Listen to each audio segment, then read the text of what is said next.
नमस्कार सांग माने सकाळु सकाळु उठी पड़िली ठाकुरंकु टिके ध्यान करदेली। जेहेतु आज सोमवार थिला ठाकुर पूजा शिव को पूजा करागला। प्रसाद रे फल टिके खाईदे रोसे घर को गली प्रसाद प्रस्तुति पाई। लंच पाई बाड़िया डालमा को भात करेली ता संग को झुलण टिके भाजीदेली। प्लेट रे प्रसाद सबको गोटी गोटी कर बाड़िली। अन्न प्रसाद संग को फल भी टिके रखिली। प्रस्तुत हो गला मो सोमवारिया हबिष थाली।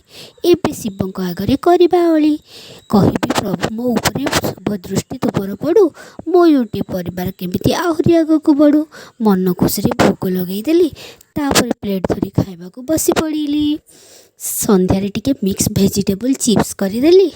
प्लेट रे सजई ताको खुशी रे खाइली। आज रोषे थिला सात्विक भोजन। खाई पी खुशी रे मो पूरी गला मन। धन्यवाद सांग माने। आज मो भिडियोटी केमिति लागला आपण माने कमेंट बॉक्स रे निहाती जोड़ीबे। आ जदि मो भिडियो भल लागुची ताले प्लीज प्लीज लाइक शेयर और सब्सक्राइब कर देबे। धन्यवाद। आ आपण माने सोमवार केमिति पाळंती, सोमवार रे केमिति ठाकुर को पूजा करंती, शिव को आराधना करंती निहाती जणीबे। धन्यवाद।